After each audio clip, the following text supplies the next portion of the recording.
our idea was to innovate and to show a different way of flying together in this discipline that we call freestyle now, you know? I don't understand. For me, I would never choose to do something that everyone was already doing 20 years ago. It's just totally uninspiring for me. And like, you have a discipline of freestyle, which they call, by that definition, which is just saying, basically you need to wear a parachute to jump out of a plane, and you have to have one performer and one camera flyer. So whatever you choose to do in that discipline is completely open, you know? We do a two-way performance, really. The reason you see the image how you see it is because both of us are in the exact right moment at the exact right time. To a certain extent, like, we just fly and let that kind of speak our message, you know? We don't really want to say too much about it or try to say this is the way to go or this is not the way to go, but we don't really care about that. Like, we just know that this is what we want to do.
We train a lot, yeah, in Spain, in Puerto Bravo, and it's generally pretty good in summer, you know.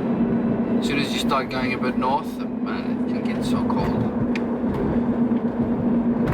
And it's also, it like changes your whole energy level, I think, when it's cold and you're training and it's freezing and you don't want to be in the plane. And yes, for sure. When it's winter, it's really hard to get warm with your body. So for me, for all the acrobatics move and all the stuff like this, it's actually pretty hard. There's also like a really perfect temperature when it's not too hot, but it's warm. And it's really easy to use the least amount of energy, you know, to train. Like now when it gets so hot like this, for sure you use more energy. So, but in general, I think it's better to have it slightly warmer than slightly colder. Otherwise, your body's just getting hot and cold all the time, and it's not good. But that's probably just being a bit of a pussy, but I don't really give a shit. It's like rubbing the magic lantern so that a genie comes out. I rub the lens and then magic happens on the inside of the camera. I just need to jump out of the plane, boom, it happens all by itself. It's amazing. You know, I'm just a cameraman. Forget that. So my name is Will Penny, and my story of skydiving is I'm a second generation skydiver. I grew up on a drop zone. I saw my first parachute when I was 5 years old, and my mom and dad built a drop zone. So I did my first jump when I was 10 years old, tandem, 1992 in South Africa. And then I started AFF when I was 15 in Cape Town. And my maths teacher always would say, did anyone not do their homework? And I put up my hand and he was like, well, why did you not do your homework? I said, Because I had to finish my skydiving course yesterday. And he was like, yeah, okay. And I have a background in art and design. I studied art and design at school for 5 years, and then I went to university for 3 years to study industrial design.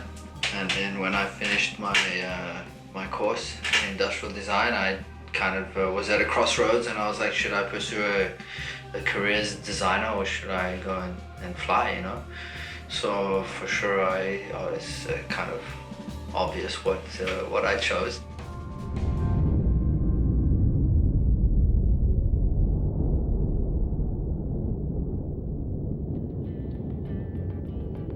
I have some pen and paper close to my bed, and during the winter I dreamed about the tricks.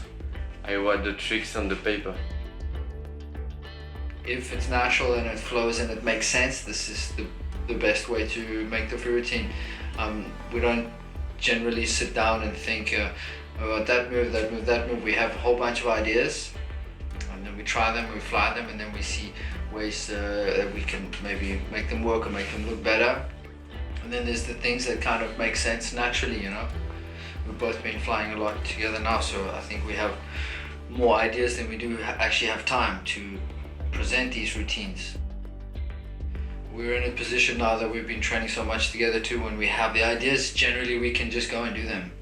The technical side, for sure, we're always aiming for better technique, but it starts to work now pretty well between us. We can just get out and try these ideas, and then we see pretty quickly if they're gonna work or not, you know? So in the free routine, it's subjective, right? So you can prefer one piece of art to another. It's just your opinion. But if you're looking at the same thing, then it can only be better or worse. And this is what the compulsories do. They set a standard that every team has to fly out toward, and then they judge it according to the criteria that they give us.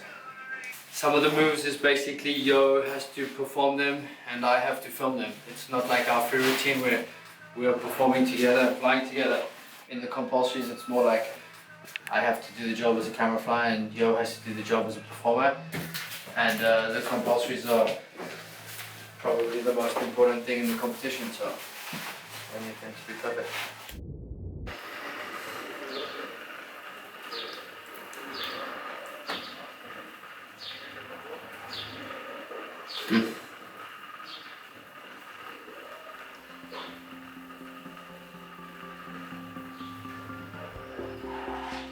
My name is Yoann Aby. I come from France. I have actually maybe 8,000 hours of training.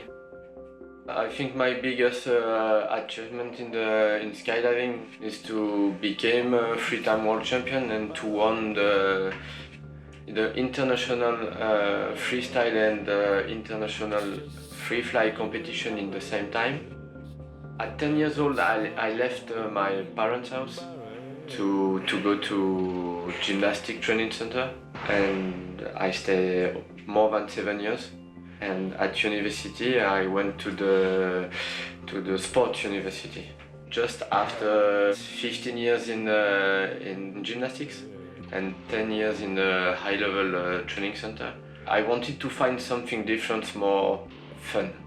I was watching some freestyle video just on the internet, and I said, yeah, I want to do that. And I decided to do the next month almost. I did my IFF. I sent a little later to the national coach, and after 35 jumps, he decided to pay my jump to become world champion.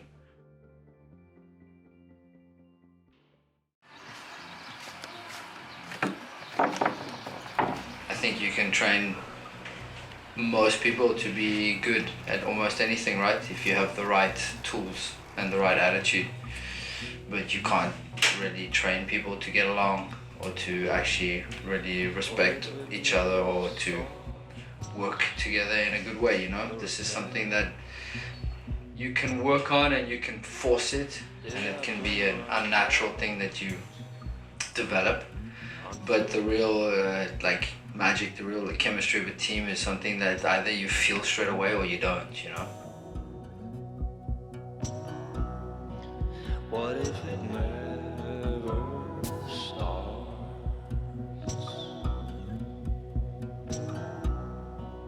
What if it never starts?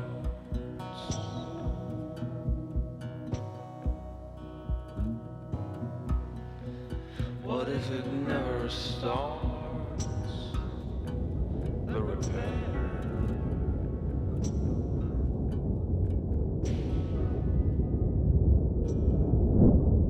Our team Flydynamics started in 2013.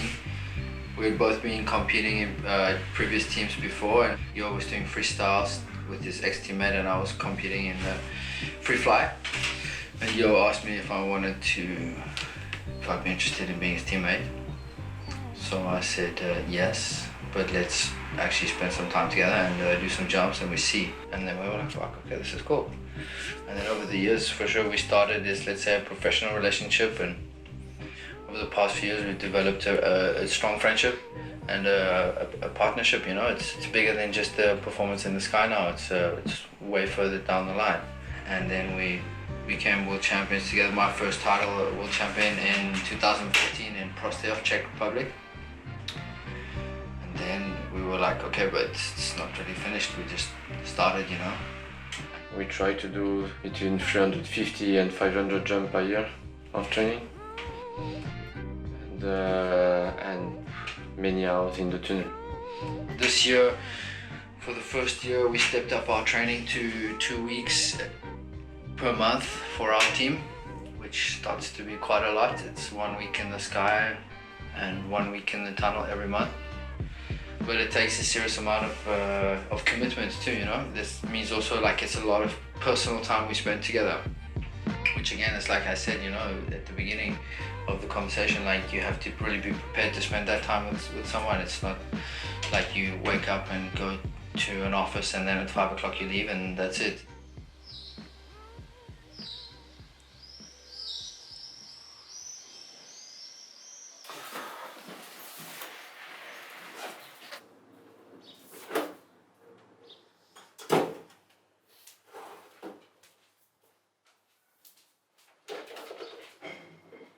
The training is awesome, you know. We dedicate a lot of time for us just to be training, so that's a choice. It's not like pain in the ass or a job. So the motivation to just do like some of the most insane skydiving you're ever gonna do in your life is enough, you know.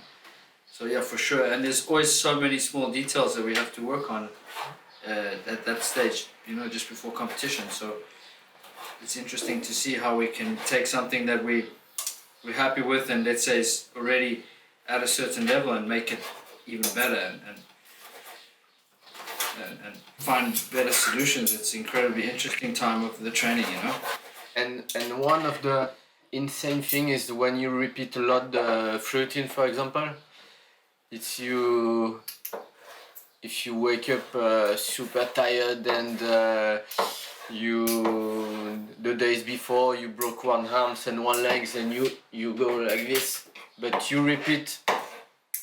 rush repeating, how do you call it? If you train a lot and you did your jump 200 times, it's nothing bad can really happen. So when you arrive at this moment, you are ready for the competition. It's actually a good feeling.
me and off level.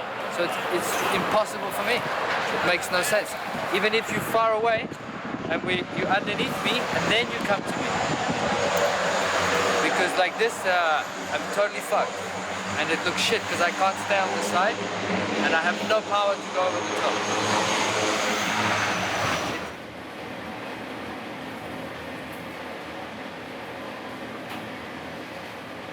It's this time now. Okay.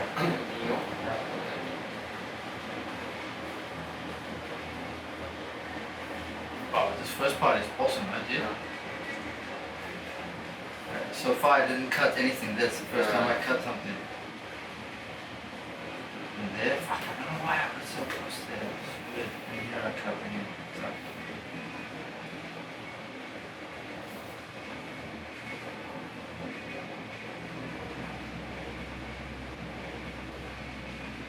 It's not for me to do the tac-tac and...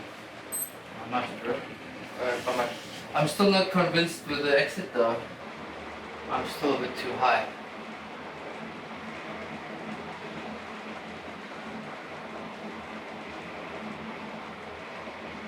It's not so bad actually, yeah? Yeah, but I think it's just this meter. No, less. Yeah, meter less. No, but it's not even a meter. Yeah, maybe 50 centimeters. Yeah. Yeah, it's... So let me try to... and the thing is now... Yeah, but this, for me now, why I'm doing that is because it's Yeah. a framing hotspot for me, bro. Okay. So I'm really trying to think so I don't cut your legs. And we're still on the good heading, you see? Now we're facing north again. I felt this in the sky, I was like, wah, to try to back up like 30 centimeters. And it's okay, the horizon here, or it's not perfect now? Yeah, but it's... I have to make like this more. Yeah, it's... it could be on the perfect horizon. We did it work once or twice, kind of, but not like we did it yesterday. 1 or 2 was really good. Yeah. But I'm not worried. We just need to. Sometimes you get these little blocks, no? Like a block of something that you just can't. Like I had it in the last training. It's like rotations. Which way do I have to rotate? And now it's like now the path is set in my brain and it works. It's just a matter of. You know, if you didn't make the mistake a million times, you wouldn't understand how to do it properly. So now we know we can do it and we can do it consistently, but we also, now we've made a whole bunch of mistakes obviously, so we can really understand how to do the move. Today in 11 jumps, which 7 with a free routine, we understood the problem, but we didn't really find the solution, but I'm gonna sleep tonight for sure. Tomorrow we will do it.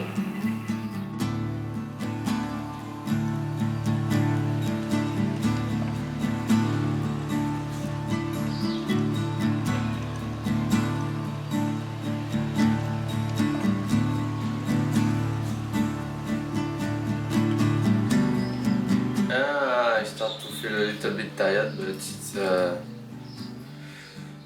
it will be okay. Maybe we will do just 8 jump and not 10 or 11 jump. It's gonna be good. We'll make a plan this morning to have a good balance between the compulsory and the free routine, but so we will finish early and we will chill out this afternoon. And today we're at that moment of the training where we just need to repeat and fine-tune the routine, so it takes a lot of energy to make very small corrections, you know, because we've done, like, let's say a large amount of the work already to get to this stage, and now we have to just repeat it and really understand the like super precise moves for both of us and timing, which is it's quite an exciting time of the training.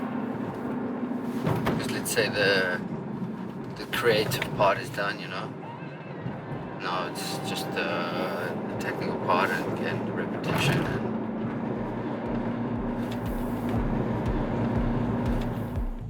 not always just sunshine and a perfect world scenario, but there's only solutions if you want there to be.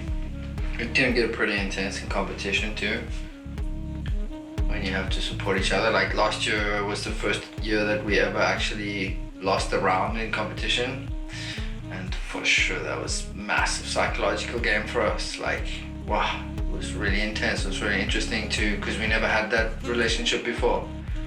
We always just won everything. Like for me, that was a massive. That was a really, really hard moment. Like personally, professionally, and as a competitor, as a sportsman, and yeah, we just really stuck together and said we're just gonna continue with our plan, and we ended up winning the World Cup. You know, so like, wow, that was for sure a pretty hard moment. Like you ask yourself in that moment, like, why do I do this? Like.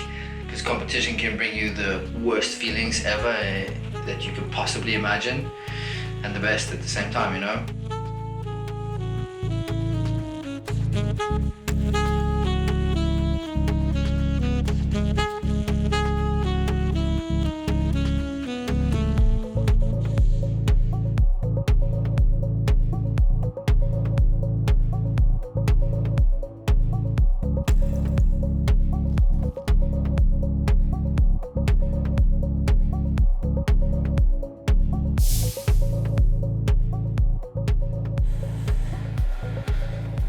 What do you want to do after lunch? Free routine?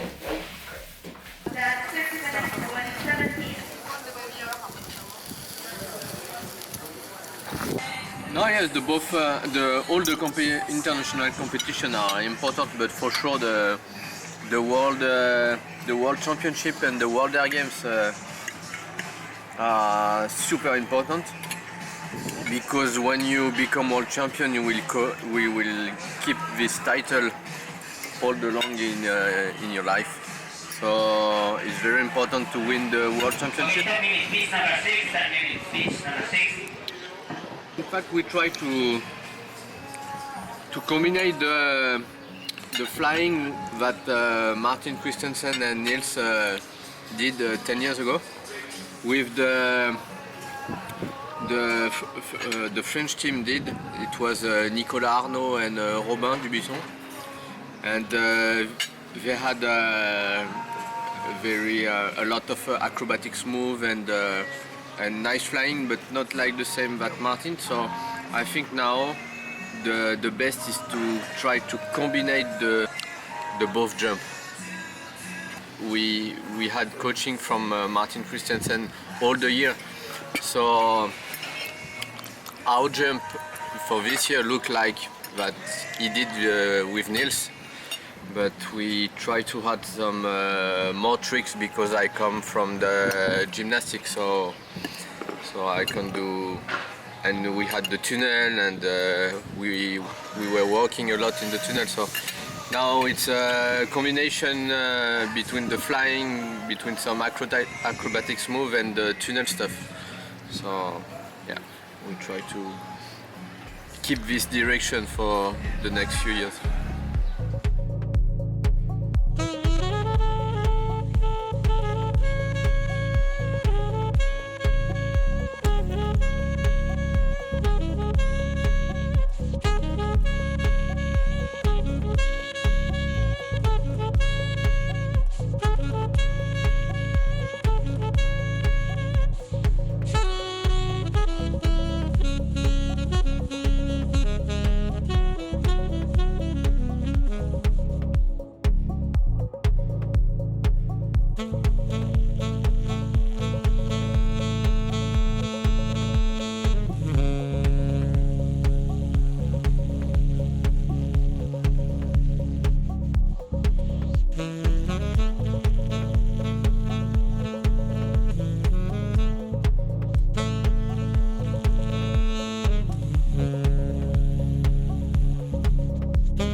We're done. Done for the day. 3:30 we did 10 jumps. Good day. We had probably our best jump so far. For sure, this routine of the year. Like the second jump was probably the best jump we've done this year, which is good. And compulsory is also really strong. But I'm tired now. Like, need a day off just to recharge my batteries. Did a lot of jumps the past 2 weeks, and I don't really have a clear break for like another month, you know. So usually if we do 50 jumps in 5 days, we take a break to not burn out or needing to peak. Oh, we're almost ready. One more training camp, just to repetition and work on the exact timing, because now all the moves, all the lines are done and the timing's there. But we just need to be consistent on time, 43, 44 seconds. And we are there, but now sometimes we're a little bit over, so we just need to do another like 60 jumps. And and the preparation is done, then we just need to go to competition. And we're happy with today, especially it went really well. Just feel that if I rest my mind, come back like even better on Monday, you know. I think I need 30 minutes of nap and 12 more.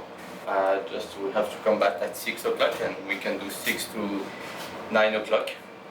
It's nice to train when you are tired, because your body can do it, can do the jump, you know.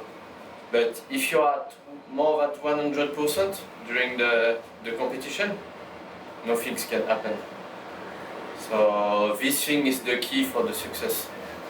Is when you train and you are tired and you can continue and make a good jump, nothing can happen during the competition. I mean, so 20th of June until the 13th of August. That's almost 2 months with 0 days just to rest. I don't think that's such a good idea. I mean, I can do it, but I think I'll be better on Monday if I have a day. We're gonna be fucked at the end of the week.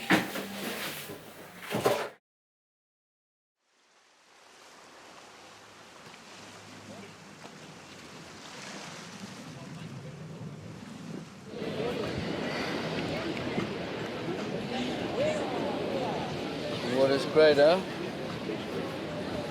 Huh? Water's great, huh?